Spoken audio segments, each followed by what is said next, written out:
high box office recap here. Today, I'm going to explain a drama film called Room. Spoilers ahead. Watch out and take care. 24-year-old Joy lives in a tiny room with her son Jack. The room has a toilet and bath in one corner and a makeshift kitchen in the other. The mother and son share a single bed because of the limited space. It has only a skylight that works as a window, and the door needs a passcode to be opened. Jack has never in his life been outside of the room. His mother Joy was abducted by a man 7 years ago who has been holding her captive in the same room ever since. Jack is the result of the sexual abuse Joy had to go through because of the abductor. The only form of entertainment the kid has is an old TV, which he thinks is a magic box. He believes that people inside the TV are aliens who live on another planet with trees and animals. The film begins with Jack waking up and saying hi to the inanimate objects around the room, like the chair, the wardrobe, the sink, and so on. Since he has only seen 2 people in his life, he has made friends with the objects around the room. The kid has no concept of space and thinks that the room is all that exists. To avoid explaining the harsh truth of his life, Joy has never told him about the outside world. The two have named the abductor Old Nick. He comes to Joy every night and assaults her sexually. After 7 years of torture, she has gotten used to it. He also brings them necessary groceries and buys them clothes once in a while. Jack is excited because today is his 5th birthday. His mother makes him a cake with whatever materials they have. Jack is stoked about getting something he has only ever seen on TV, but is disappointed to see the cake has no candles. He demands that Joy should have asked Old Nick for candles for their Sunday treat. Joy claims that she can only ask him for necessary goods.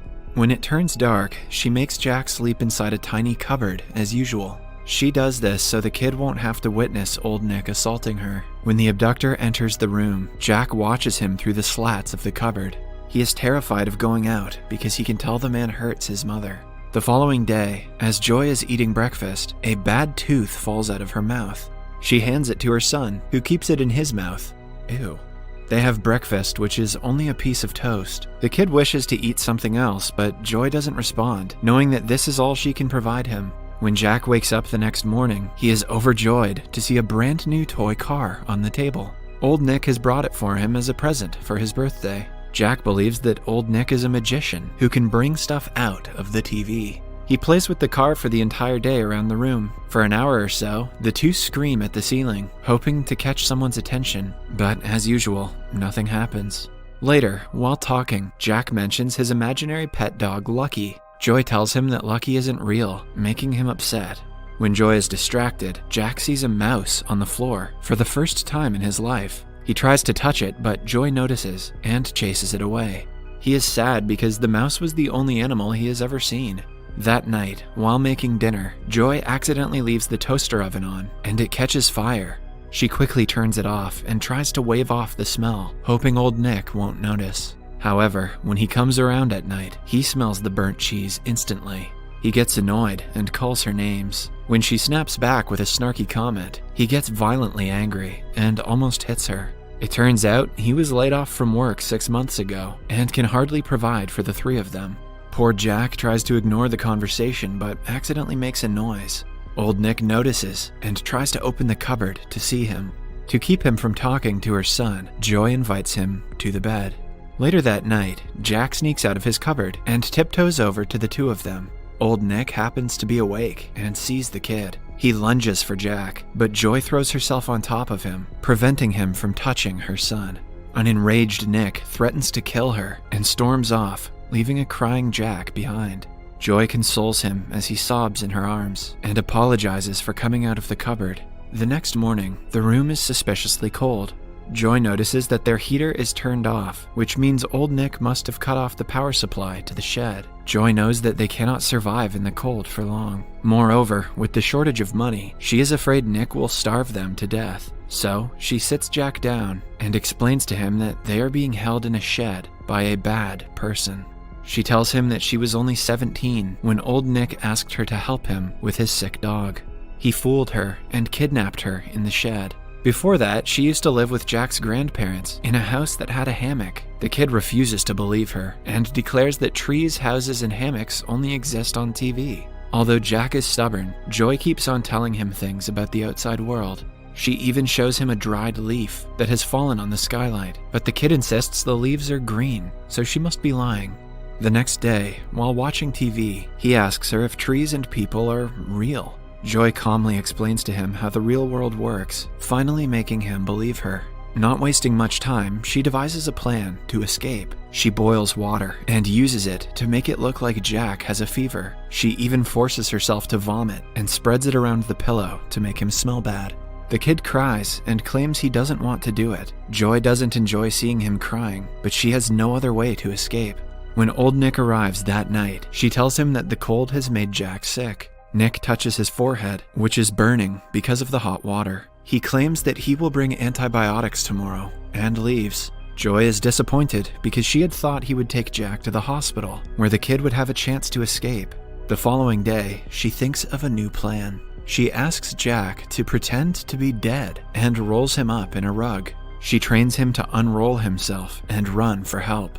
The kid is told he will be taken outside by old Nick, where he will meet real people who he has to ask for help. He is scared, but agrees to do it. When old Nick arrives a while later, Joy has already wrapped up Jack inside the rug and is pretending to cry. She claims that he died during the night and blames old Nick for his death. Nick panics and quickly brings the kid out, still rolled up in the rug. He puts him onto the back of a pickup truck and drives off. From inside the rug, Jack feels the truck driving. He unravels the rug and is mesmerized to see the full view of the sky for the first time. When the truck slows down, he carefully jumps out of it. Old Nick notices and stops the truck, but by then, Jack has already met a man walking his dog. Old Nick tries to bring Jack back to the vehicle, but the man finds it suspicious and threatens to call the police. Old Nick drives away after leaving the kid lying on the ground. Jack stays there until he is rescued by the police. He tells them about his mother and shows them the tooth he has of hers. When he mentions that they live in a shed that they aren't allowed to leave, the police realize the severity of the situation. They quickly call for backup and start searching for the shed. Only a few hours later, they rescue Joy, who is fortunately safe. She reunites with her son and praises him for his work. The two hug, celebrating their freedom after being captured for 7 years. When Jack wakes up the next day, he finds himself in a bed in a hospital room. He looks outside the window, still unable to believe that the outside world is real. Joy and him take a bath in a shower for the first time. Jack is scared to go under running water, but eventually gets used to it.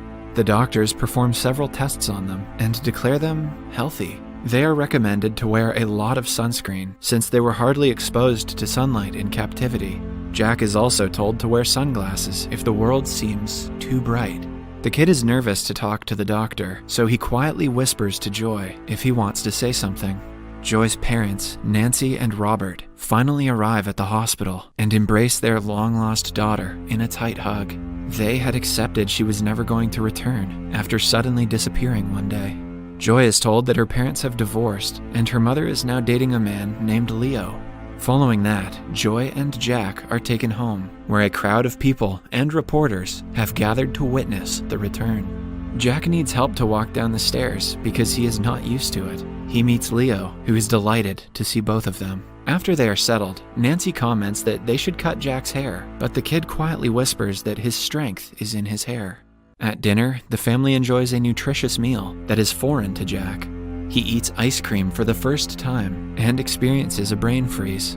Oof, maybe life was better in the room. Joy notices that her father hasn't talked to Jack at all. She realizes that he is not comfortable with Jack being his grandchild because he was the product of her being sexually assaulted. Enraged that he is not willing to accept her son, she gets into an argument with him and storms off to her room with Jack. The following day, Joy shows Jack a picture of her and her high school friends. She is clearly annoyed at the fact that their lives turned out to be nice, while she was rotting in that hell of a room. Jack has a hard time adjusting to the new life. He never leaves his mother's side and doesn't talk to anyone else. Leo makes the kid comfortable and talks to him like a father, which helps him a lot. Joy falls deep into depression after failing to be happy even after getting out of captivity. She forces Jack to play, even when he refuses to, and gets into a huge argument with her mother. Some days later, their family's lawyer informs them that they will need money for the upcoming trial, and the easiest way to get some is to do a primetime interview. A journalist shows up at the house to interview Joy. She asks her intrusive questions about self-harm and her relationship with the captor, making her feel worse than she already did. At one point in the interview, Joy is asked why she didn't beg the abductor to leave Jack in an orphanage, implying that she was selfish. The interviewer has upset her so much that she sinks into depression. The next morning, Jack walks to the bathroom and is horrified to see his mother laying on the ground. But she is soon saved by the paramedics. While Joy is admitted to the hospital, Jack is left alone with Nancy and Leo. With time, he begins opening up to them and gets used to being around people. Leo brings his dog home, which excites Jack, who still remembers his imaginary dog, Lucky. One day, Jack tells Nancy he wants to cut his hair and send it to Joy because she needs his strength more than he does. Nancy happily does as he says and gives the boy a neat haircut. At the end of it, the kid tells her that he loves her. Nancy is overwhelmed and hardly manages to whisper back, "I love you too." That day, a neighbor's kid calls Jack out to play. He makes a friend for the first time in his life and plays with him in the backyard. At the same time, Joy returns home and smiles watching him play. When the mother and the son meet, she claims that his hair helped her get well quickly. As time passes, Jack experiences several things with his mother. They go to different restaurants, parks, and places that they didn't get to visit for all those years. They also hang a hammock at the house that Jack has always wanted to play in. As the two are swinging in it, Jack asks to visit the room. Joy is shocked by the request, but she agrees to take him for a visit. When Jack returns to the place, he comments that it has shrunk since they were last here because he remembers it being bigger. Before leaving, he wishes the objects in the room a goodbye, like he used to wish them while in captivity. Subscribe for more videos like this, turn on notifications, and leave a like to help the channel out. Thank you for watching.